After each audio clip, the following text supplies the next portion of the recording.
Биологиялық жүйелеу негіздері пәнінен номері 10-шы дәріс. Дәрістің тақырыбы өсімдіктер дүниесінің өркенді архегониялар тармағы. Тақырыптың негізгі сұрақтары. Бірінші, өсімдіктер дүниесінің өркенді архегониялар тармағына жалпы сипаттама, флаундер, крықпондар бөлімдері. Екінші, папоротник тәрізділер бөлімі. Үшінші, қарағайлар бөлімінің классификациясы. Архегониялар. Архегония деп аталатын жыныс мүшесі болатын өсімдіктер. Өсімдіктер дүниесінің өркенді архегониялар тармағына жататын флаунд тәрізділердің өзіне тән бірқатар негізгі ерекшеліктері бар. Өте ертеде пайда болған, жойылып кеткен түрлерінің ішінде ағаштар болған, эволюцияның ұсақ жапырақты линиясын береді. Қазір негізінен көпжылдық дәңіз асыл шөптесін өсімдіктер түрінде кездеседі. Спорофиттің жер беті бұтақтары болады, оларда ұсақ, кейде қабыршақ тәрізді жапырақтар жауып тұрады. Лейкоподиофита классификациясы екі классқа бөлінеді екен. Бұл лейкоподиопсида және изотопсида, немесе флаундар және палучниктер кластары. Лейкоподиопсида классы негізінен тең споралы флаунд тәрізділерді топтастырады екен. Лейкоподиопсида қатарларына 3 қатар жатады.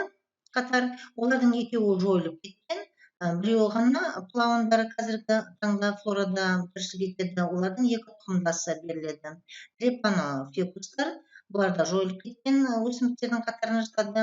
Тұқымдас флаундар. Бұл флаундардың спорофиттері көпжылдық шөптесін өсімдіктер түрінде болады. Тұқымдастың туыстарына флаун филоглоссум жатады. Өсімдіктер дүниесінің өркенді архегониялар тармағына жататын тағы бір бөлім ол эквизотофита, крықпон тәрізділер. Ағаш тәрізді өкілдері түгелге жойылып кеткен. Негізінен шөптесін түрлері қазіргі флорада бар. 4 класстан тұрады. Қазіргі флорада осы 4 класстың ішінен бір ғана классының өкілдері кездеседі. Ол крықпондар классы эквизотофита. Жаңа жоғарыда атап кеттік, яғни крықпондардың өзі 4 класс тармағына 4 классқа бөлінеді деп. Крықпондардың бірнеше түрлері бар. Олардың алғашқы тұрған үшеуі бұтақты, теңбіл, қыстық крықпондар. Бұлар жем-шөптік өсімдік ретінде құнды болып саналады екен.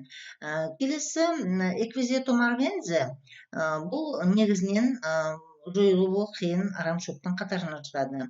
Негізінен флорада кең тараған өкіл ретінде анатомиясы, морфологиясы оқулықтарда жете қарастырылған. Одан кейінгі батпақ крықпоны, жеменді орман крықпоны, бұлар жалпы малдарға улы өсімдік болып табылады екен.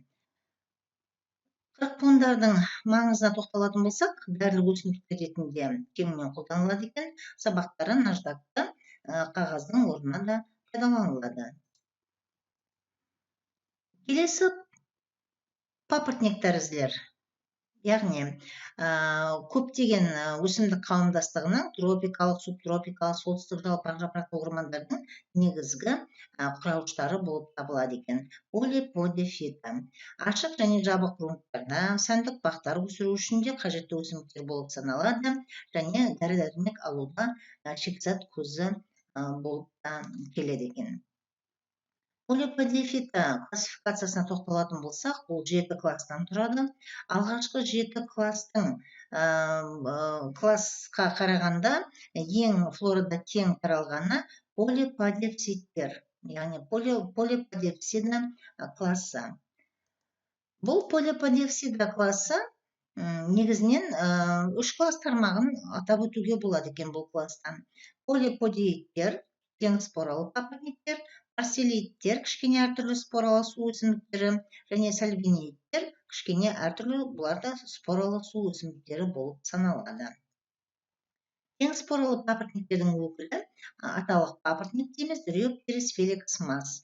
Қоңыржай белдеудің орман аймағында өсетін көпжылдық шөптесін өсімдік. Жер астында қуатты тамыр сабақтары болады. Жер бетінде ірі қос қауырсын телімді жапырақтары болады, олар вая деп аталады. Әртүрлі споралы папоротниктерге жүзді сальвиния өсімдігі негізінен мысал бола алады. Папоротник-тәрізділерден Қазақстанның қызыл кітабына енген 2 түр бар екен. Бұлар шитовник Монжелкенский ұлтасыр қырыққұлағы және екінші шолпан шаш сүмбіл, яғни бұлардың таралған аймақтары көрсетілген. Ашық тұқымдылар мен жабық тұқымдыларда көбею, таралу қызметін споралары емес тұқымның өзі атқарады. Сондықтан да оларды тұқымдық өсімдіктер деп атайды. Тұқымдық өсімдіктердің жоғары сатыдағы споралардан айырмашылығы гаметофиттерінің, әсіресе аналық гаметофиттің өзінің дербес тіршілік ету қабілетін жойғандығы, тек спорефиттің есебінен өмір сүретіндігі. Осы арқылы құрлықта тіршілік етуге толығынан бейімделген. Пинофита қарағайлардың, яғни ашық тұқымдылардың классификациясы әлі де тұрақталмаған, систематиктердің арасында үлкен талас туғызып отырған мәселенің бірі болып саналады.